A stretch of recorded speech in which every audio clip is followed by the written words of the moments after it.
suis ambassadrice et membre fondateur du programme international de coaching de l'intelligence. Et ce matin, je suis là pour porter un message qui est très important, qui va au-delà de vos études. Je ne dis pas que vos études ne sont pas importantes, mais le message que je vais vous délivrer est très important. Je voudrais commencer déjà par vous demander qui croit au coronavirus. Parce que quand j'étais en train d'attendre votre séance, j'ai interpellé certains de vos amis, je leur ai demandé s'ils croient au coronavirus. Il y en a qui disent qu'ils croient, il y en a par contre qui ne croient pas. Est-ce qu'il y a des gens dans la salle qui ne croient pas au coronavirus? Vous ne croyez pas? Vous me dites pourquoi vous ne croyez pas?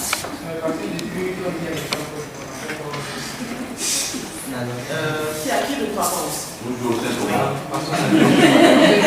D'accord. Ici, il y a quelqu'un qui a levé le doigt. La personne a désisté. D'accord. Alors vous dites que vous ne croyez pas parce que vous n'avez pas encore vu de maladie. Mais si vous ne croyez pas et que vous voulez voir des malades avant de croire, comme c'est pour n'est-ce pas? Vous voulez croire, vous voulez voir avant de croire. Pourquoi vous ne vous rendez pas au CHU où les malades sont internés? Allez voir. Il y a des centres hospitaliers qui sont requis où les malades du coronavirus sont traités. Allez-y, rendez-vous là-bas et regardez, voyez. Quand on ne croit pas à quelque chose, on cherche des preuves pour dire à vos amis, effectivement, ça ne croit pas, ça n'existe pas, donc je ne crois pas. Et j'ai bien eu raison de ne pas croire parce que je suis partie au CHU, je n'ai vu aucun malade, les hôpitaux sont vides. Allez-y, vous verrez. Mais sinon, ça existe bel et bien. Ça existe bel et bien. Allez vous faire votre opinion. Mais pour ceux qui croient, continuez d'observer les mesures, de vous protéger. Parce que quand vous protégez également vos parents. Parce que vous venez à l'école, après vous allez manger et tout. Vous ne savez pas qui vous rencontrez, même quand vous vous baladez. Donc quand vous vous protégez, vous respectez les mesures barrières. Quand vous retournez à la maison, vous protégez vos parents parce qu'on dit que les personnes âgées, même si vos parents ne sont pas âgés, mais les personnes qui ont un certain âge sont plus exposées à cette maladie-là. Voilà, donc je voulais commencer par ça, c'était une parenthèse. Alors je suis là pour vous parler en fait de la vision, pour vous demander à chacun de vous d'avoir une vision. Qui sait ce que c'est que la vision? Oui. Voilà, chez moi, avoir une vision, c'est un cycle ou avoir un objectif. Ok. Il y a quelqu'un d'autre? Alors, il est sûr d'avoir. Avoir une vision, en fait, c'est se projeter. Moi, je définis le mot vision comme suit. Dans vision, il y a viser et il y a vie. Donc, avoir une vision, c'est viser sa vie. Avoir une vision, c'est se projeter. Vous êtes aujourd'hui en salle, vous suivez vos cours. Mais après les cours, après votre formation, après le diplôme, est-ce que vous savez ce que vous voulez faire? Est-ce que parmi vous, il y en a qui savent? Il y en a peut-être qui savent, il y en a qui ne savent pas, ils veulent finir avant de savoir comment se projeter. Il faudrait savoir si je finis par exemple mon master, ça me fatigue ce niveau-là. Mon master, c'est ça un master, non? Si je finis mon master, qu'est-ce que je veux faire? Est-ce que je veux vraiment continuer pour être en droit à l'Espagne? Est-ce que je veux travailler dans le domaine juridique?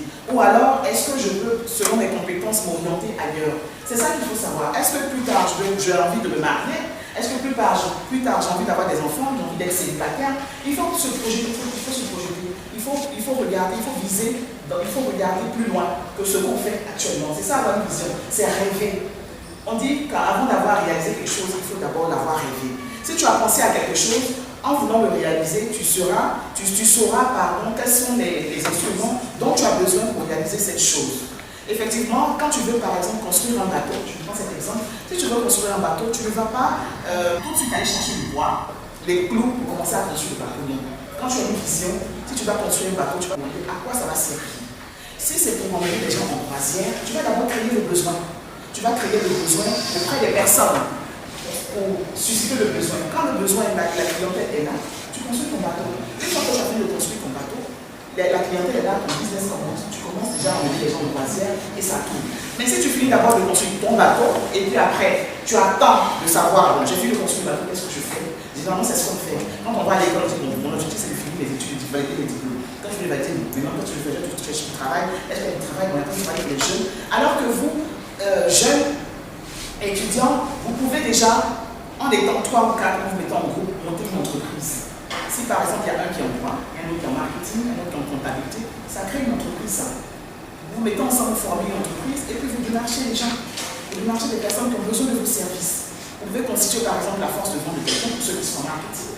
Allez voir des entreprises qui vendent des produits pour dire nous sommes là, voici vos compétences, on vient pour booster vos activités. Vous pouvez proposer ça aux entreprises. N'attendons pas toujours d'avoir du travail dans un bureau. Aujourd'hui, l'entrepreneuriat est assez prôné. On promeut l'entrepreneuriat un peu partout. Mais la question c'est de savoir à quoi suis-je prédestiné. Est-ce que je suis bon pour l'entrepreneuriat ou je suis bon pour le salariat? Il y en a qui sont faits parce que chacun de vous a une mission. Chacun de vous a une mission, chacun de vous a une mission. Toi, tu es différent d'elle, elle est différente de vous, parce qu'en chacun de vous, il y a quelque chose, il y a une potentialité qui fait que vous êtes différents les uns des autres. Donc, vous deux, vous ne pouvez pas réussir dans un même domaine. Parce que toi, tu peux avoir les prérequis, tu peux avoir la compétence, lui, il peut ne pas avoir la compétence. Donc, c'est de savoir, c'est de rentrer en soi-même, de savoir à quoi suis-je prédestiné, quelles sont mes compétences, qu'est-ce que je peux faire, avec les qualités que Dieu m'a données, dans quoi est-ce que je peux t'exceller. C'est la question qui nous vient à se poser avant même de dire oui, je veux monter une entreprise ou alors je veux être dans le salariat. Si tu es salarié dans ton il y a des gens qui sont faits pour le salariat. Tu vas les mettre dans l'entrepreneuriat, ils vont avoir les meilleurs coachs du monde, mais ils ne réussiront pas parce qu'ils ne sont pas faits pour l'entrepreneuriat, ils sont bons pour le salariat. Il y en a aussi qui sont OK pour l'entrepreneuriat, mais ils ne sont pas OK pour le salariat. Tu les mets dans le salariat, ils ne vont pas s'en sortir. Mais quand tu les mets dans l'entrepreneuriat, ils montent une entreprise, mais ils excellent comme si vraiment ils étaient faits pour ça. C'est ça en fait, connaître sa mission. Donc d'abord, pour connaître sa mission, il faut savoir quelle est sa mission. La mission permet de réaliser sa vision. Quand tu sais sur quoi tu es prédestiné, ça te permet de réaliser ta vision et puis de vivre vraiment heureux, de planifier ta vie et puis d'avoir la vie que tu souhaites. En fait, moi, mon devoir, c'est de vous aider à devenir la personne que vous souhaitez être. Parce qu'il y a des choses qu'on souhaite faire, mais on est influencé soit par les parents, par des personnes qui ont réussi à telle personne, c'est mon modèle, la personne a réussi dans tel secteur d'activité. Alors, moi aussi, je veux faire comme cette personne. Mais est-ce que tu as le prix? Est-ce que tu as la même potentialité que la personne? Est-ce que tu es fait pour ça? Il faut d'abord savoir ce que tu es capable de faire avant de pouvoir te le projeter et avant de pouvoir prendre exemple sur telle ou telle personne. Moi, lorsque j'étais étudiante, j'ai commencé l'entrepreneuriat quand j'étais étudiante. J'ai monté mon entreprise quand j'ai fini ma maîtrise à l'université de Cocody. J'ai monté une structure d'hôtesse d'accueil. J'ai recruté mes amis étudiantes. J'ai eu un financement. Et là, je voulais faire une petite parenthèse. Ceux qui vont vous dire qu'on réussit à partir de rien, c'est faux. Ceux qui vont vous dire tu peux entreprendre à partir de rien, c'est faux. Même quand tu as eu du financement, il faudra que tu aies la volonté. Si la volonté n'y est pas, quelqu'un te remet par exemple 500 000 francs, commence une petite affaire. Si tu n'as pas la volonté, tu ne le feras pas. Et si tu n'es pas capable de te surpasser pour pouvoir monter ton business, parce que c'est difficile, les temps sont durs, surtout en ce moment où il y a le coronavirus, les affaires ne marchent pas. Donc c'est dans cette période-là que tu dois monter un business et qu'on t'a donné tout le financement, on t'a même donné un local et tout ça du personnel. Si tu n'as pas la volonté, tu ne réussiras pas.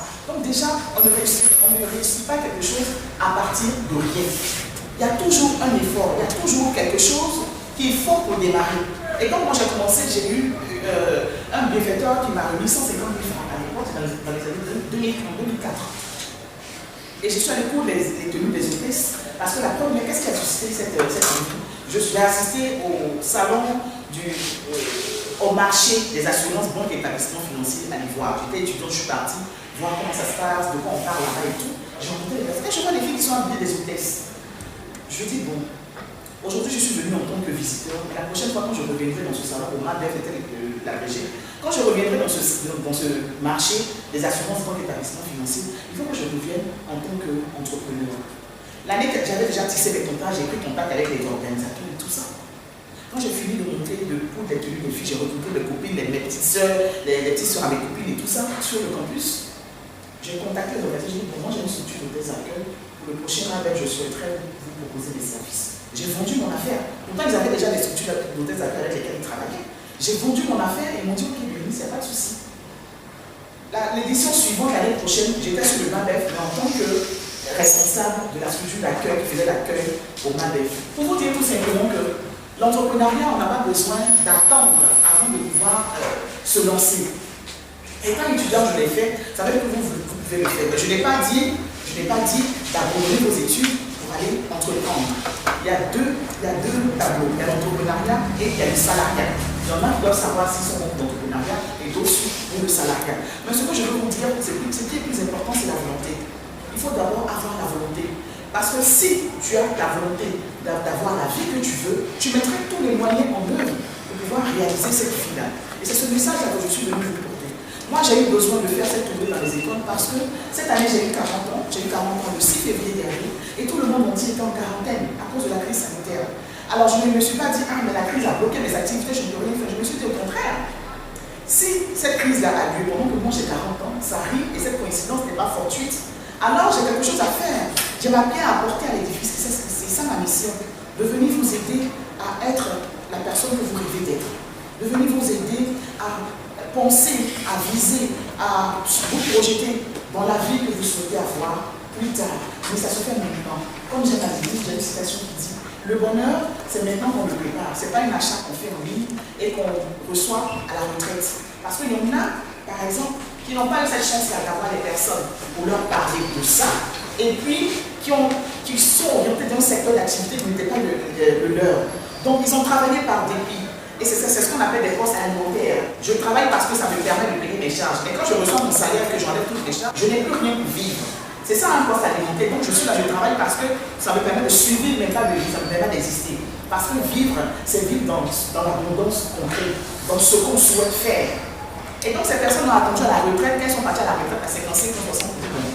Maintenant je pense que j'entre dans un petit business, dans le truc que je voulais faire au début, mais la personne à la retraite qui n'a pas la même énergie.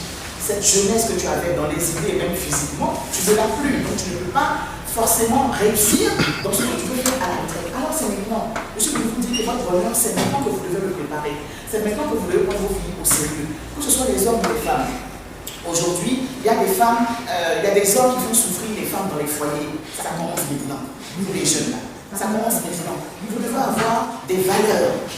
Nous, en Afrique, c'est dommage, tout le monde est orienté vers l'Europe. En Afrique, on a des valeurs que l'on doit respecter. Il y a des choses que l'Afrique qui sont riches. Mais comme on est porté sur la mondialisation, on abandonne tout ce qui est africain et puis on calme tout ce qui est européen, on met ça, on met ça chez nous. Non, nous, on a des valeurs. Nous, les femmes, les jeunes filles, vous devez avoir des valeurs dans vos foyers. Que tu sois docteur, que tu aies un PhD, quand tu arrives à la maison, c'est toi la femme. On dit la femme est la maîtresse de maison et l'homme est le chef de famille. La maîtresse de maison, c'est quoi? La maison, c'est une entreprise, c'est toi qui manages l'entreprise. C'est toi qui manages l'entreprise. On ne compte pas sur son mari, on ne compte pas sur sa tête. Non. Du tout.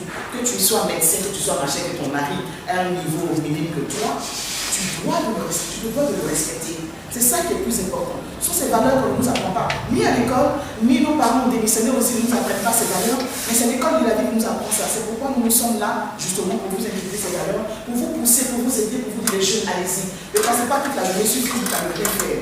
Facebook, c'est un puissant moyen de communication. Nous, on utilise Facebook pour travailler. Tu utilises Facebook pour travailler, pour chercher de l'emploi, pour avoir des informations, utiliser Internet, pour faire des recherches, pour vos études, pour ce que vous appelez ici, c'est juste le minimum que le prof vous donne. C'est à vous de faire des recherches, c'est à vous d'expérimenter. Aujourd'hui, quand tu viens faire un cours et que toi-même tu prépares ton cours d'avance, c'est ça avoir une vision. Le matin, quand tu te réveilles, tu dois avoir un objectif. Aujourd'hui, quel cours j'ai? J'ai cours de droit. Dans mon cours de droit, à quel chapitre nous devons être aujourd'hui? Je vais faire des recherches avant de venir ici. Donc dans la journée, tu as tes objectifs, où tu fais, tu as 3 cours, 5 cours dans la journée, c'est ce que tu dois faire. Tu fais tes recherches, tu prépares les chapitres à l'avance. Quand tu arrives, le professeur parle, il pose des questions, tu réponds, il va dire, mais attends, tu es bien. Tu te fais déjà remarquer, c'est comme ça qu'on sort du coup. C'est comme ça qu'on change la donne. On ne faut pas rester dans l'état commun, il ne faut pas rester dans la réalité commune. Il faudrait pouvoir se démarquer. Il faudrait pouvoir apporter quelque chose de nouveau dans ta famille, dans ton entourage proche, dans ta ville, dans ton pays et sur ton continent. L'Afrique a besoin de chers jeunes frères. Et il faudrait que nous prenions notre vie au sérieux. Avoir une vision, chaque jour avoir des objectifs et réaliser ces objectifs. Je dis, quand tu réalises un objectif, quand tu poses une action, c'est une montagne que tu déplaces. Donc vraiment, voilà le message que je vais vous faire passer. Alors à l'issue de toutes les tournées que je ferai dans les écoles, celles qui voudront bien m'accueillir, il y a une formation que j'organise pour les élèves et étudiants qui est au tarif de 3 000 francs le 4 juillet. Donc je vous invite à participer à cette formation et venir à la formation pour 3 000 francs et vous aurez ce livret-là qui est intitulé « Sois visionnaire de ta vie ». Il y a le prérequis dedans pour avoir une vision. On peut communiquer sur Facebook, sur YouTube. Je suis sur Facebook, ma page c'est BK Coaching, donc B comme Bérénice, je m'appelle Bérénice, et K comme Coach, mon nom d'épouse. Donc vous tapez BK Coaching sur Facebook, vous allez voir ma page, tous les jours j'ai des motivations que je donne, tous les jours j'ai des citations que je publie, et vous pouvez aussi m'envoyer des messages inbox, on peut échanger, on peut, je peux vous aider à avancer. C'est vrai que le coaching, c'est payant, c'est 20 000 francs l'heure, les étudiants et élèves, il y a un tarif financier, c'est pourquoi je fais déjà cette formation à 3 000 francs avec ce livret que vous aurez. Donc, en parlez autour de vous, vous-même connectez-vous sur la page et puis essayez, on reste en contact. Jusqu'au 4 juin, on aura toutes les informations sur la page. Donc, voilà le message que je suis venu porter. J'espère que ça va vous faire du bien, ça va ouvrir votre esprit, que vous pourriez désormais vous projeter et avec la formation qu'on aura, vous aurez des rudiments pour le faire. Vous pouvez en parler également à vos parents si vous n'avez pas les moyens, si votre parent ne vous permet pas de payer la formation. En parler à vos parents parce que c'est quelque chose qui concerne également les parents. Je ferai aussi d'autres formations pour l'action avec les parents, avec les adultes justement, pour les aider parce que tout le monde en a besoin. Je termine par là. Il y a des études qui ont prouvé que 80% des personnes n'aiment pas leur vie, que ce soit vie professionnelle, vie personnelle, vie sentimentale, 80% n'aiment pas leur vie et 20% aiment leur vie. Donc moi je suis très changé d'accord que ce soit 80% qui aiment leur vie et que vous soyez parmi ces 80% et que peut-être même on peut aller jusqu'à 100%, il faut que 100% des personnes vivent, aiment leur vie et puis vivent dans l'abondance et dans ce qu'ils veulent réaliser. Voilà, merci.